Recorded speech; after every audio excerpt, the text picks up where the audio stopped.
If you're a man fighting illness, weakness, disability, seeking Stoic principles for recovery, and you refuse to be a victim of disease and cancer, this is our fight. This is our story. Stay with me for the next 10 minutes, and I'll show you exactly how my father taught me about cancer long before I even knew this word. How that truth keeps me moving forward and fighting. We're not dying on our knees. Hi, I'm Cloud, and I have lung cancer. Feels strange saying this out loud. This channel is my way of defying this disease, a place to regroup and gather my strength. I'm gonna need you in my corner. Here we will thrive beyond cancer. I truly pray that someday soon I can run again. Tonight, I share the Stoic life lessons I've learned from my survival journey against this disease that has taken so much of who I am these past 6 months. I'm talking about Marcus Aurelius, mental toughness, and why resilience and fortitude are the only options for men like us. I did not grow up with the word cancer. I grew up with something stronger. I grew up with a father who taught me how men face invasion of territory, of body, of destiny, without asking for permission to fight back. So yes, this is our fight. This is my fight. My father was a model of courage and ferocity. Yes, we were poor. There were no safety nets, no applause, no guarantees, but he taught me something priceless. A man must own what belongs to him, his ground, his duty, his dignity. Stoicism teaches that there are things within our control and things outside of it. My father lived that truth without ever naming it. He never wasted energy cursing what he could not change. He focused relentlessly on what was his to command, his effort, his standards, his response. Cancer tries to annex your body. Illness tries to rewrite your identity. Weakness whispers that your authority has been revoked. Stoicism answers with clarity. Your body may be contested, but your will is sovereign. Courage is not the absence of fear. We know this. It is the refusal to surrender command. Ferocity is not rage, it's disciplined aggression in defense of what matters. When treatments strip you down, when strength fades, when plans collapse, this is where courage is proven, not in comfort, but in constraint. When it is challenged, a man who owns his inner kingdom never asks, "Why me?" He asks, "What remains mine to do? What's next?" My father was fiercely loyal to me, my mother, my sisters. He showed me how a real man, a real husband, a real father fights for every inch to support and provide, not just with money, but with presence. Presence, and not just with words, but with endurance. Illness attacks a man's sense of usefulness. It threatens his role as a provider, as a protector. Stoicism reframes this threat. Provision is not limited to physical output, to giving, to providing. No, protection is not only force. Leadership is not only volume. Authority is by no means intimidation.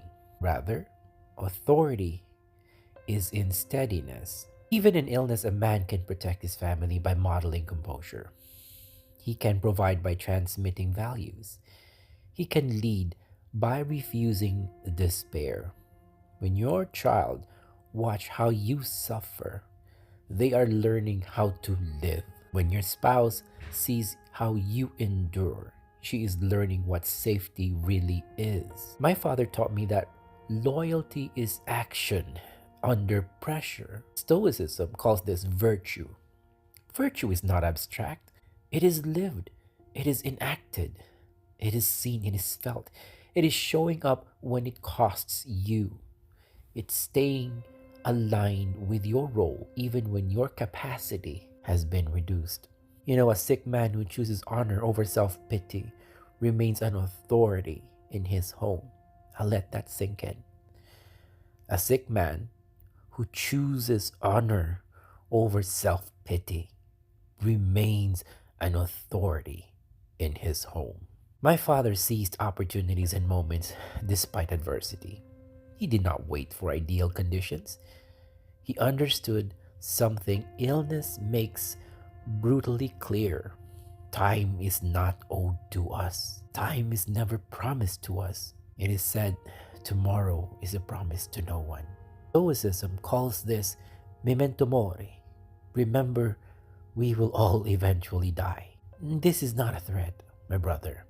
This is fuel. When you accept that life is finite, procrastination loses power, regret loses leverage.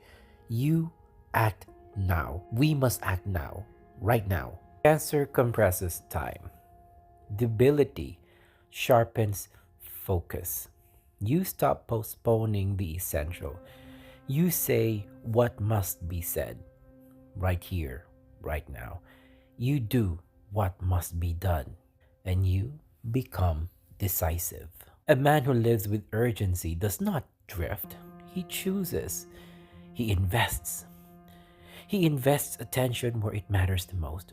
He treats every remaining moment as a chance to align his actions with his values. This is not reckless. This is reverence. For the longest time, I thought that strength meant never breaking. I believed that despair was failure. I believed that asking for help was a sign of weakness. I was wrong. There were nights when pain hollowed me out, mornings when I felt useless. There were mornings when I felt useless, days when I resented my body and withdrew from the people I loved.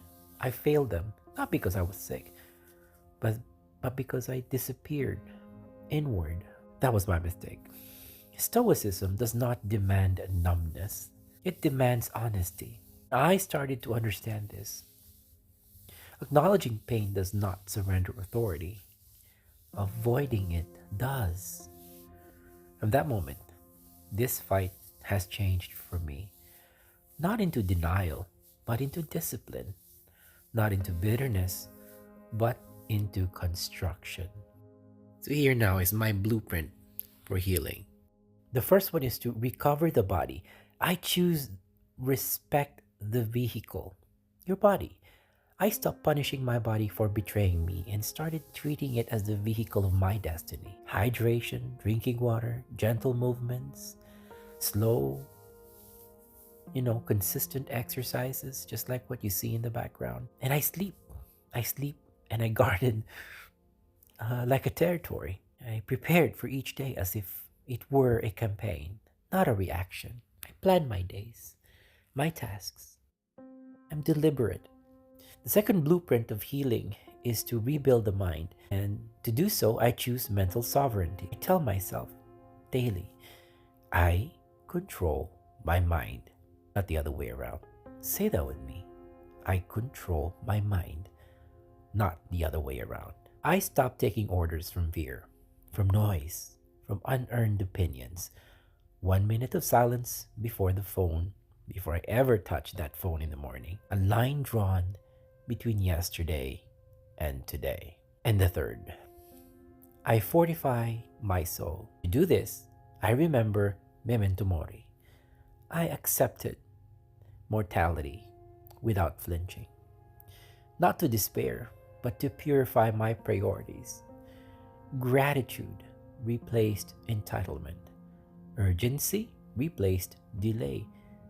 Kindness became strength, and virtue became daily, not theoretical. My brother, remember, to be alive, to be truly alive right here, right now, we must realize that there is an ending, all of us. And when we recognize that there is an end point somewhere, that the music will end, that the movie will get to the end credits, that there is going to be, then we have to do everything in our power right now to ensure that we do not waste any time that we are given. Remember, tomorrow is a promise to none. Resilience is not toughness alone, my friend. It is structure, It is ritual. It is action when motivation is absent. So here's two simple, practical daily tasks that I suggest we do.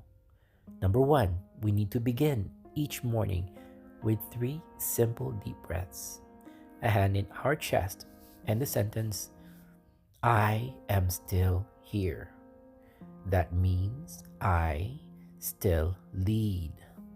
I am still here. That means I still lead. And number two, at the end of each day, we need to do one small disciplined act. We need to have a walk, a note to your family, a preparation for tomorrow. We need to do something before the end of each day by doing one small, disciplined, intentful act.